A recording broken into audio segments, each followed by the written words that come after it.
Welcome to Mr. UFC Vegas Fight Club TV. I'm Kyle, your host. Welcome to the podcast and welcome to the prediction show. Fight Night 130, Thompson versus Till. We're going to get into the plays that we have on this card. We're going to kind of go over some generalities of the card and overall talk about UFC. It's good to be back. Had a great time with my family in Florida. Really enjoyed it. Some nice weather, a couple raindrops out there as well, but had some nice weather. Got to the pool as you guys saw. If you want to take a look at part of my stay in Florida, you can take a look at that video on the channel. And, we actually didn't really have time. I was off. I was really disconnected from the world out there, which was great, but didn't have time to really dive into last week's card, Usman versus Maia. Didn't get into it. I did the safe play there, as well as I took the over on the card, as well, the over 2.5 rounds on the Usman and Maia main event. It was a great play, and I gotta say, and this is why I love how this channel is progressing, is you guys, as I'm not even able to really dive into the card, I did the safe play in Usman and parlayed that with Till in this coming up card. Because as much as I do love Till, we'll get into that play in a minute. But the fact that, you guys, as I asked, hey, listen, what do you guys see out there? What's out there? What's a good play out there? And the big conversation that we all had is we liked the over in the main event. I was able to put a unit on that, got paid, got cashed in on that. So that's the great part about this. And what I'm going to start to do is the plays that we have conversations about on this on our prediction show in the comment section, and the plays that you guys have, we're going to actually start to, here in Fight Club, highlight some of those plays on the bet review show that comes on Sundays. So we're going to really get into that a little bit more because, I should say the day after the event, because this event actually is on Sunday, so it'll be Monday we'll have the bet review show. But the point, what I'm trying to make here is that, as this channel continues to grow and we continue to acquire guys like you that are handicapping fights, that are knowledgeable, that's what we want here. We want to gather people that are knowledgeable about UFC to have conversations in the comment section and find opportunities to make money, opportunities to place our bets, opportunities where there's going to be parlay opportunities, overall in general, weak lines, and where we can just overall make money. That is what this channel is about. So really props to a lot of you guys out there. Much respect to everybody that's doing that. That's the point of this channel. It's not just taking my picks. I'm doing my picks. This is the show. But you guys in general put some stuff together. Done a great job. So we're doing great on our best bet plays here as well. But we want to continue the conversation and build this community. You guys did a great job on that. So I really wanted to make sure I addressed that because that was a great play on you guys. Now, getting into Fight Night 130, we're going to talk about two plays that we have here. This was another card for me that I didn't really see a lot of value. A lot of mediocre fights, a lot of fights that could really go either way, in my opinion. You guys let me know what you guys have, obviously, in the comment section in this video. But let me know what you guys have. But in general, to me, just didn't see much. Just didn't really see much. So I have two plays on here that we're going to go over. The first one we're going to go over is the best bet. And the reason why I'm going to go over that first is because I think you all know where this is headed. So the first play we're going to do is the best bet play. And the best bet play right now currently is 17 wins, 7 losses. For the year, we are plus 13.3 units on the year. Not doing too bad. And we want to continually push that forward, see what we can get, and get another win to cash in. So this is going to be a 2-unit play for me. I actually may put a little bit more on it, but we're probably going to stick to the 2 units. But I may sprinkle a little bit more on there. But it's a 2-unit play on Darren Till in the main event. As we all know, that is where I'm headed here. This main event to me is a great fight. I really am excited about this fight. I think it's going to be an exciting fight to watch. And I think this is going to be a birth of a star in the UFC. Now, we look at first Stephen Wonderboy Thompson. And take a look at what he's done in his career. Now, he's a tremendous striker. He's done well in his career. I think in kickboxing, I think he was, 57-0.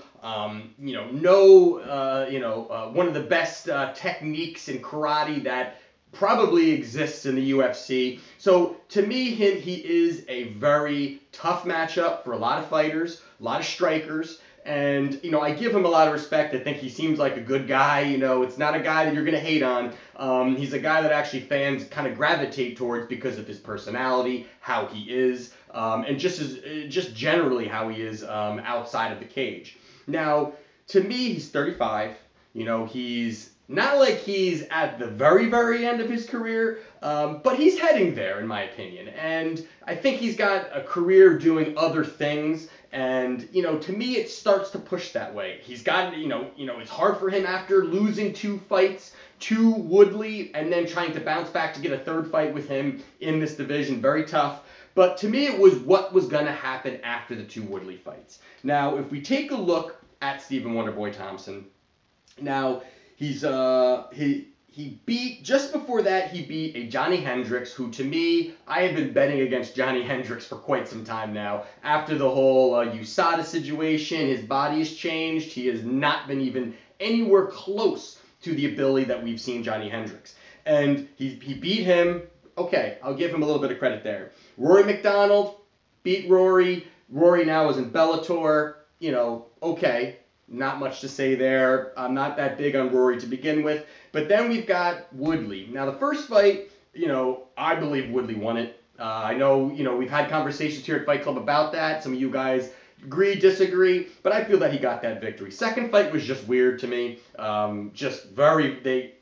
They just had way too much respect for one another or whatever it was. Just very weird. Just not, I can't even dive into that fight because it was just a weird fight. But it was going to be interesting to see what was going to happen after all was said and done with Woodley twice. What was going to be happening with the fact that he had a draw with Woodley, then he lost to Woodley, then he fights Jorge Masvidal. Now, Masvidal, I like Masvidal. He's got great boxing, good striker, tough guy in general. But this fight was at UFC 217, which I was at. And this was a fight I was very excited to see because I wanted to see what Thompson would bring to the table.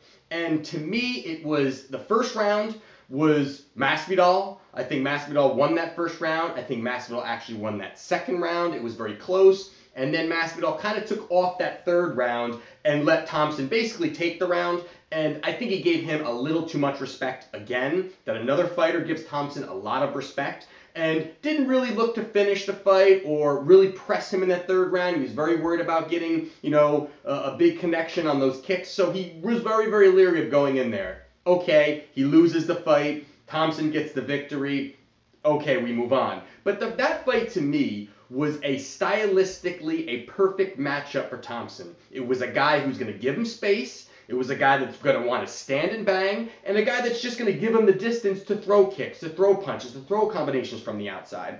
And I didn't see really anything that was exciting enough to say, wow, look at Thompson. This was a win for Thompson, but he didn't do anything. To my opinion, he didn't really do anything that really was a highlight, a part of that fight. Stick and move, some combinations, got the victory. It wasn't really anything exciting, and Masvidal gave him that win. I honestly believe that if he really pressed that third round, he could get the victory, and that would really change things for Thompson. So Thompson does get the victory, but it was just nothing exciting that I saw in that fight. It was very boring. It was not exciting, and that's the kind of thing when you start to look at Till. Now, if you look at the odds, Wonderboy is minus 180. Darren Till is plus 150. And you look at Till's a younger fighter by about 10 years. Amazing southpaw, great movement. And the fact that Till, not only does he walk around at over 200 pounds, and now he's going to squeeze back down to 170, and then fight night, in an interview that I saw actually yesterday, that Till believes he'll be over 190 in the fight on Saturday night. So he's going to have a very, very big strength and size advantage over Thompson. I know they are roughly the same height, but when you talk about power and you talk about how great Till's Muay Thai is and how tough he's going to be on the inside, and if he gets in on the clinch, that's tough. That's going to be very tough for Wonder Boy. That's somebody that's not going to have that respect in the cage that a lot of fighters in his past have given him, have really been worried about going in and attacking him. And I don't believe Till's going to be worried about that even the slightest. I know he's talking about he's going to knock him out within the first 2 rounds. Not sure if I fully believe that part of it. I wouldn't be surprised, to be honest with you, but it's not something where I'd place my bet on the over-under. I believe it's 3.5 on the rounds. I'm not really looking to touch that. I just believe Till will just get the victory enough, and getting plus odds, plus 150. I love taking that on Till, but his left hand is not only unbelievably accurate, but it's also extremely powerful. And he's been able to do some unbelievable cage movement. There was another piece I saw that how they really broke down Till's movement and how he moves and the way he moves. It was pretty unbelievable how he just keeps himself at a distance, out of danger constantly. He'll go in, throw a quick attack, and he will bounce out. And if he sees that there's another opportunity, he bounces right back in. But he's always very, very observant of what's going around him. He does not get tunnel vision, because a lot of fighters do that. A lot of fighters get tunnel visions. They focus, I'm going to get the kill, I'm going to get the kill, and then they get, a spinning back fist, or they get an elbow to the jaw, and they're not focused on all of their surroundings. And that is something that Till has extremely high fight IQ for a young guy, and his confidence level's high. He really has a lot of self-belief. I just believe that there's a lot of great things that he can do. But the pressure, to me, is going to be the game changer. I think that, again, a lot of fighters gave Wonder Boy the space, the distance, the respect that he's such a great striker. I think Till is going to do zero of that and really pressure him, really be able to possibly put him away. I don't see, and even you saw when Masvidal, in that Masvidal fight, you saw that, even in spots where Masvidal decided to, all right, he's gonna lunge forward, throw a combination, try to pressure Thompson. Although Masvidal he was very timid when he did it, but he did it. Thompson looked shook. Even when there wasn't much even happening, Thompson looked shook. He kind of backed away. He starts pedaling. He starts, flailing his hands just to get out of distance. Now, a guy like Till, who will cut the cage off, who will really be able to focus in and throw the combinations up against the cage. And I see a lot of that. I see Till pushing him against the cage, and that's going to be a spot, the worst spot where Wonder Boy wants to be. It's going to be the worst spot, and I think you're going to see a lot of that. You're going to see a lot of him draining him, and that's where he's just going to pick Wonder Boy apart. I see a lot of that going on. I'm very confident in this pick. I feel very good about this pick. Gonna do 2 units on it. Again, we are 17-7 on the year. Best bet play plus 13.3 units. We're gonna do 2 units on Darren Till to get the victory. We also obviously have from last week, we did the two fight parlay with Usman and Till, so we're going to also have that as well going on Till. So a lot of action on Till. Really excited to see that fight Saturday night. So that is the best bet play. Now, second play that we have on this card is going to be Jason Knight versus Makwan Amirkhani. As long as I didn't butcher that name.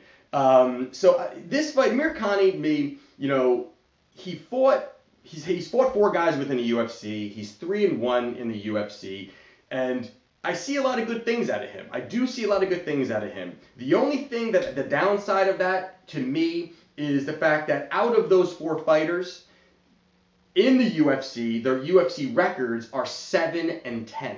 Now, he hasn't fought the upper echelon guys, and somebody like Jason Knight, who started to pick up some victories, got a couple victories, fought some decent opponents, and then ended up losing his last 2 once he started to creep up a little bit. So that, to me, started to give me, which way are we going here on this? And the more I started diving into it, the more I looked at it, Jason Knight, he's got nice striking. He looks for the knockout. He looks for more of the flashy stuff. And sometimes I can get him into trouble. He's terrific off of his back. He's got great jiu-jitsu. And, and then you've got Amir Khan, who is a great wrestler, very strong with the takedowns, aggressive with the takedowns. So there's points where he's relentless at it. He's got nice stand-up game. He's they're both well-rounded guys. Now, the thing that was the game changer to me in this fight was the fact that Knight is